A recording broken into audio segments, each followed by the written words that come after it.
بسم اللہ الرحمن الرحیم۔ دوستو، آج کا عنوان ہے اصحاب کہف، ظلم کے دور میں ایمان والے نوجوان۔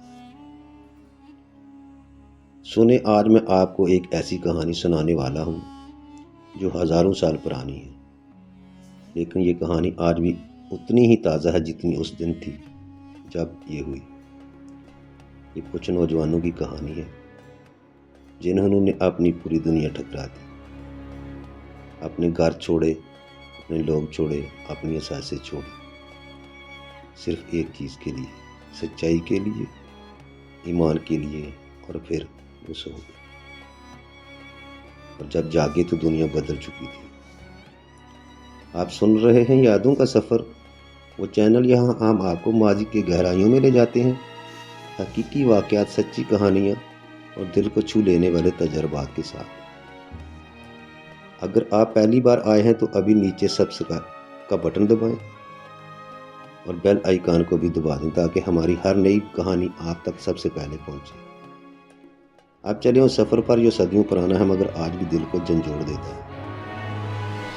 تصور کریں ایک شہر، وہ شہر جو کسی زمانے میں خوشحال تھا، جہاں بازار آباد تھے، گھروں میں روشنیاں تھیں، بچے گلیوں میں کھیلتے تھے، لیکن اب اس شہر پر ایک ایسا بادشاہ حکمران تھا جو اپنے آپ کو خدا سمجھتا تھا۔ اس کا نام تھا دقیانوس۔ یہ نام شاید آپ نے پہلے بھی سنا ہو۔ آج بھی جب کوئی پرانے خیالات والا آدمی ہوتا ہے تو لوگ کہتے ہیں یہ تو بالکل دقیانوسی سوچ ہے۔ یہ لفظ اسی بادشاہ کے نام سے آیا ہے۔ دقیانوس نے پورے ملک میں ایک حکم جاری کیا تھا، جو شخص میرے علاوہ کسی اور کی عبادت کرے اسے موت کی سزا دی جائے۔ بتوں کو پوجنا لازمی تھا، بادشاہ کو سجدہ کرنا ضروری تھا، اور جو انکار کرے اسے بازار میں سرعام قتل کر دیا جاتا۔ لوگ ڈر گئے، لوگ جھک گئے، ایک ایک کر کے سب نے نیچے سر کر لیے، لیکن اس شہر میں کچھ نوجوان تھے جو جھکے نہیں۔ یہ نوجوان کون تھے؟ قرآن مجید میں ان کے نام نہیں بتائے گئے، اور شاید اس میں ایک حکمت بھی ہے، کیونکہ یہ کہانی کسی ایک قوم یا نسل کی نہیں۔ یہ کہانی ہر اس انسان کی ہے جو سچائی کی راہ میں کھڑا ہو جائے، لیکن روایات میں ان کے نام ملتے ہیں، جیسے یملیخا، سلمینا، مرتوس، کشفوت، بیرونس، تنباتوس، فرستاتیونس، اور ان کے ساتھ ایک کتا بھی تھا جس کا نام قطمیر بتایا جاتا ہے۔ یہ نوجوان شہر کے معزز گھرانوں سے تعلق رکھتے تھے۔ کسی کا باپ فوجی افسر تھا، کوئی شاہی دربار میں خدمت کرتا تھا۔ یہ وہ لوگ تھے جن کے پاس سب کچھ تھا، دولت، عزت، عہدہ، لیکن ان کے دلوں میں ایک سوال تھا جو انہیں چین سے سونے نہیں دیتا تھا۔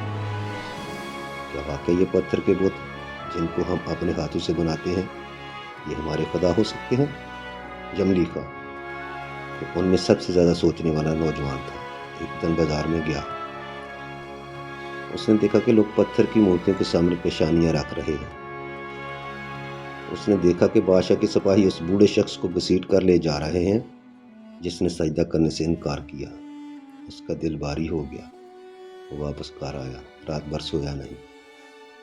صبح ہوتے ہی وہ اپنے دوستوں کے پاس گیا اور بولا، دوستو، کیا تم مجھے بتا سکتے ہو کہ یہ بت جو ہم پوجتے ہیں، کیا انہیں کبھی کسی کو نعمت دی؟ کیا انہیں کسی نے دعا سنی؟ کیا ان میں سنگ و چوب کے علاوہ کچھ ہے؟ دوستوں نے ایک دوسرے کو دیکھا۔ یملیخا نے آگے کہا، میرا دل گواہی دیتا ہے کہ ایک ہی رب ہے، وہ جس نے یہ آسمان بنائے، یہ زمین بنائی، ہمیں زندگی دی، اور اس کی عبادت ہم پر لازم ہے۔ اس دن وہ تمام نوجوان ایک جگہ جمع ہوئے اور انہوں نے ایمان قبول کر لیا۔ لیکن یہ راز کب تک چھپ تھا؟ آہستہ آہستہ بات پھیلنے لگی۔ کسی نے دیکھا کہ یہ نوجوان بتوں کو سجدہ نہیں کرتے، کسی نے سنا کہ یہ آپس میں ایک خدا کی عبادت کرتے ہیں۔ خبر بادشاہ دقیانوس تک پہنچ گئی۔ دقیانوس نے انہیں دربار میں طلب کیا۔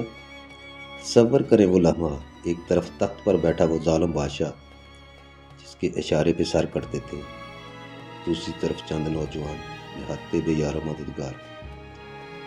مگر ان کے دلوں میں ایمان کا نور تھا۔ دقیانوس نے پوچھا، کیا یہ سچ ہے کہ تم نے میرے قدم کو چھوڑ دیا ہے؟ یا ملیکہ نے آگے بڑھ کر کہا، اے بادشاہ، ہمارا رب وہ ہے جس نے آسمانوں اور زمین کو بنایا۔ ہم اس کے سوا کسی کو نہیں پوجیں گے، چاہے تم کچھ بھی کر دو۔ دربار میں سناٹا چھا گیا۔ سپاہی حیران تھے، درباری حیران تھے۔ یہ نوجوان موت سے نہیں ڈر رہے۔ دقیانوس کا چہرہ سرخ ہو گیا، لیکن پھر اس نے سوچا، یہ معزز گھرانوں کے بچے ہیں۔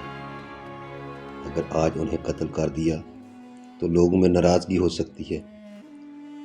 اس نے کہا، جاؤ، میں تمہیں کچھ دن کی مہلت دیتا ہوں، سوچ لو، واپس آؤ اور میرے قدم کے سامنے سر جھکاؤ، وگرنہ۔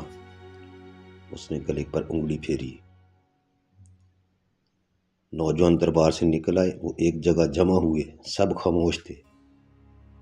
پھر یملیکا نے کہا، دوستو، اب اس شہر میں ہمارے لیے کوئی جگہ نہیں۔ اگر ہم رہے تو ہمیں یا تو ایمان چھوڑنا ہوگا یا موت قبول کرنی ہوگی۔ لیکن اللہ کی زمین بہت وسیع ہے، آؤ ہم کہیں اور چلے جائیں اور اپنے رب کی عبادت کرتے ہیں۔ ایک نے پوچھا، کہاں جائیں گے؟ یملیکا نے کہا، پہاڑوں کی طرف، وہاں ایک غار ہے، اللہ ہماری حفاظت کرے گا۔ اس رات کوئی گھر واپس نہیں گیا۔ انہوں نے اپنے کپڑوں میں جتنا کچھ ہو سکا باندھا اور خاموشی سے شہر کی دیواروں سے باہر نکل گئے۔ رات کا اندھیرا تھا، ٹھنڈی ہوا ان کے ساتھ چل رہی تھی اور ان کے پیچھے آیا ایک کتا۔ کہتے ہیں کہ یہ کتا انہی میں سے کسی ایک کا تھا، یا شاید راستے میں ان کے ساتھ ہو لیا، مگر وہ بھی ان کے سفر کا حصہ بن گیا۔ وہ چلتے رہے، پہاڑ چڑھتے رہے، پھر ایک غار نظر آئی۔ وہ اندر داخل ہوئے، پتھریلی دیواریں، سرد فضا، باہر سے درختوں کی آواز۔ یملیکا نے کہا، یہاں رکو، اللہ نے ہمیں یہاں تک پہنچایا ہے، اب اسی پر بھروسہ کرو۔ سب نے مل کر دعا کی، اے ہمارے رب، ہم پر اپنی رحمت نازل فرما اور ہمارے معاملے میں ہمارے لیے آسانی پیدا کر دے۔ سورۃ الکہف، آیت نمبر 10۔ پھر آنکھیں بند ہو گئی اور وہ سو گئے۔ لیکن یہ نیند عام نیند نہیں تھی۔ اللہ نے ان کی آنکھوں پر ایسی نیند ڈالی جو برسوں تک چھائی رہی۔ قرآن کریم میں ارشاد ہے کہ اللہ نے ان کی نگہداشت کا خود ذمہ لیا۔ سورج جب نکلتا تو غار کے دہانے سے دائیں طرف مڑ جاتا اور جب ڈھلتا تو بائیں طرف، تاکہ سورج کی گرمی انہیں نقصان نہ پہنچائے۔ سورۃ کہف، آیت نمبر 17۔ ان کا جسم سوتا رہا مگر آنکھیں کھلی رہتی۔ دیکھنے والے سمجھتے کہ یہ جاگ رہے ہیں، مگر یہ سو رہے تھے۔ باہر کوئی گزرتا تو خوف کھا کر بھاگ جاتا۔ اللہ نے انہیں اس طرح محفوظ رکھا کہ نہ کسی کیڑے نے انہیں تکلیف دی، نہ موسم نے، نہ کسی دشمن نے ان تک رسائی پائی۔ اور ان کے وفادار کتے نے غار کے منہ پر اپنے پنجے پھیلائے بیٹھے رہا جیسے پہرے دار۔ سوال یہ ہے کہ سب کتنے عرصے تک چلا؟ قرآن مجید میں آیا ہے کہ وہ اپنے غار میں 300 سال رہے اور کچھ نے مزید 9 سال کا ذکر کیا۔ سورۃ الکہف، آیت نمبر 25۔ 300 سال سے زائد۔ اس عرصے میں باہر کیا ہوا؟ بادشاہ دقیانوس مر گیا، اس کی سلطنت ختم ہو گئی، نئی نسلیں آئیں اور گئیں۔ وہ شہر جو انہوں نے چھوڑا تھا بدل چکا تھا، اور ان نوجوانوں کی کہانی ایک داستان بن چکی تھی جو لوگ ایک دوسرے کو سناتے تھے، کبھی یقین سے، کبھی شک سے۔ پھر ایک صبح آنکھیں کھلی، یملیکا نے اٹھ کر دوستوں کو دیکھا، سب ٹھیک تھے۔ اس نے پوچھا، کتنی دیر سوئے؟ کسی نے کہا شاید 1 دن، کسی نے کہا شاید آدھا دن۔ پھر سب نے ایک ساتھ کہا، اللہ ہی بہتر جانتا ہے کہ ہم کتنا سوئے۔ یملیکا نے کہا، بھوک لگ رہی ہے، کوئی شہر جا کر کھانا لے آئے، مگر احتیاط سے، دقیانوس کے جاسوس ہر جگہ ہیں۔ یملیکا خود جانے کے لیے تیار ہوا۔ اس نے اپنے کپڑے درست کیے اپنے ساتھ چاندی کے کچھ سکے لیے اور شہر کی طرف روانہ ہو گیا۔ وہ چلتا رہا، لیکن راستے میں ہی اسے محسوس ہونے لگا کچھ تو مختلف ہے۔ راستے بدل گئے تھے، پرانی عمارتیں غائب تھیں، نئی عمارتیں کھڑی تھیں۔ اس نے سوچا شاید میں راستہ بھول گیا ہوں۔ شہر کے دروازے پر پہنچا تو وہاں جو نشان لگا تھا وہ بتوں کا نہیں تھا۔ ہاں، ایک اور نشان تھا۔ اسلام کا نور پھیل چکا تھا اور وہاں کے لوگ اب ایک اللہ کی عبادت کرتے تھے۔ جملیخا حیران رہ گیا۔ وہ بازار میں گیا، ایک دکاندار کے پاس گیا اور کہا، بھائی مجھے کچھ کھانا چاہیے، سکے نکالے۔ دکاندار نے سکے دیکھے اور آنکھیں پھاڑ لیں۔ یہ سکے کہاں سے لائے ہو؟ جملیخا نے کہا، یہ میرے ہیں، کیا مسئلہ ہے؟ یہ سکے تو بہت پرانے ہیں، یہ دقیانوس کے دور کے ہیں۔ ایسے سکے تو عجائب گھر میں ہوتے ہیں۔ جملیخا کے قدم لڑکھڑا گئے۔ دقیانوس کا دور، کیا مطلب؟ وہ تو ابھی بادشاہ ہے۔ لوگ جمع ہو گئے، ہنسی، تعجب، اور پھر ایک بوڑھے نے قریب آ کر کہا، بیٹا دقیانوس تو کب کا مر گیا، اس کی سلطنت ختم ہوئے صدیاں گزر گئی، تم کہاں سے آئے ہو؟ جملیخا کی آنکھوں میں آنسو آ گئے۔ خبر پھیل گئی، حکام آئے، جملیخا نے سب کچھ بتا دیا، غار کا، دوستوں کا، اللہ کی حفاظت کا۔ کوئی یقین نہ کرتا، لیکن پھر کہا، چلو میرے ساتھ۔ لوگوں کا ہجوم غار تک پہنچا۔ اندر گئے تو وہ نوجوان وہاں تھے، بالکل ویسے ہی جیسے سوئے تھے۔ لوگوں نے دیکھا اور دنگ رہ گئے۔ قرآن میں آتا ہے کہ جب لوگ انہیں جگانے لگے تو نوجوانوں نے آنکھیں کھول لی، لیکن کچھ ہی دیر بعد اللہ نے انہیں واپس بلا لیا۔ وہ اس دنیا میں زیادہ دیر کے لیے نہیں آئے تھے، بس اتنا کہ لوگوں کو سچائی کی گواہی مل جائے۔ اس کے بعد لوگوں میں بحث چھڑ گئی۔ کچھ نے کہا یہاں ان کی قبریں بناؤ، کچھ نے کہا یہاں مسجد بناؤ۔ قرآن نے اس واقعہ کا ذکر کر کے بس یہی بتایا ہے کہ اللہ اپنے بندوں کو ضائع نہیں کرتا۔ آپ سوچ رہے ہوں گے یہ واقعہ قرآن میں کیوں آیا ہے؟ اس کی ایک خاص وجہ ہے۔ جب نبی کریم صلی اللہ علیہ وسلم مکہ میں اپنا پیغام سنا رہے تھے تو مشرکین مکہ نے یہودی علماء سے پوچھا، ہمیں کوئی ایسا سوال بتاؤ جو محمد صلی اللہ علیہ وسلم کو پریشان کر دے۔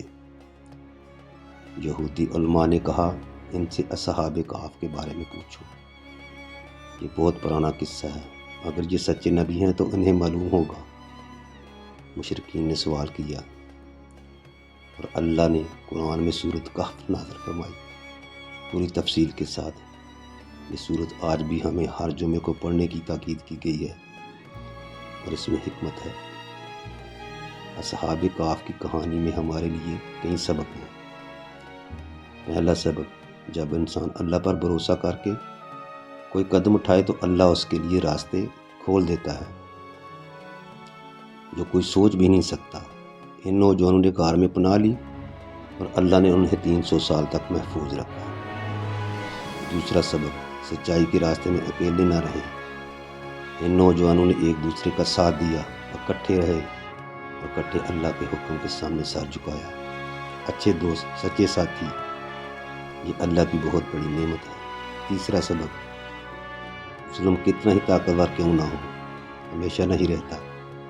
دقیانوس جیسا بادشاہ بھی مٹ گیا اور وہ نوجوان جن کا کوئی نہیں تھا وہ قیامت تک یاد رکھے گے۔ چوتھا سبق، اللہ وقت کو جس طرح چاہے استعمال کرتا ہے۔ ہمارے لیے 300 سال ایک ابدیت ہے، لیکن ان کے لیے صرف ایک رات کی طرح گزری۔ جب ہم دنیا میں پریشان ہوتے ہیں، یاد رکھیں یہ دنیا کتنی چھوٹی ہے اور آخرت کتنی بڑی۔ اب میں آپ سے ایک سوال کرنا چاہتا ہوں۔ آج کے دور میں بہت سے دقیانوس ہیں، وہ لوگ، وہ طاقتیں، وہ دباؤ جو ہمیں مجبور کرتے ہیں کہ ہم سچائی سے منہ موڑ لیں، اپنی اقدار چھوڑ دیں، بس ہجوم کے ساتھ بہتے رہیں۔ ان نوجوانوں نے انکار کیا، انہوں نے آسان راستہ نہیں چنا تھا۔ سوال یہ ہے، کیا ہم بھی اتنے ہی حوصلہ مند ہیں؟ یہ سوال میں آپ کے لیے اور اپنے لیے چھوڑتا ہوں۔ تو دوستو، یہ تھی اصحاب کہف کی کہانی، ظلم کے دور میں ایمان والے نوجوانوں کی داستان۔ وہ نوجوان جن کے نام شاید ہم نہ جانتے ہوں، لیکن جن کا قصہ قرآن مجید میں محفوظ ہے اور قیامت تک رہے گا۔ اگر آپ کو یہ کہانی پسند آئی، اگر اس نے آپ کے دل میں کوئی جذبہ جگایا، کوئی سوچ پیدا کی، تو ابھی نیچے سبسکرائب کا بٹن دبائیں۔ بھولی بسری داستان اور ہم آپ کے لیے ایسی ہی تاریخی، دینی اور دلچسپ کہانیاں لاتے رہتے ہیں جو آپ کو ماضی کی گہرائیوں میں لے جاتی ہیں۔ بیل آئیکن کو بھی دبانا مت بھولیں تاکہ ہماری اگلی ویڈیو آپ تک سب سے پہلے پہنچے۔ اور اگر آپ چاہتے ہیں کہ اگلی کہانی کس موضوع پر ہو تو نیچے کمنٹ میں بتائیں، ہم آپ کے لیے وہ کہانی ضرور لائیں گے۔ اللہ حافظ، اور یاد رکھیں جو اللہ کے لیے سب کچھ چھوڑ دیتے ہیں، اللہ ہمیں سب کچھ واپس کر دیتا ہے، اور اس انداز میں جو کوئی سوچ بھی نہ سکے۔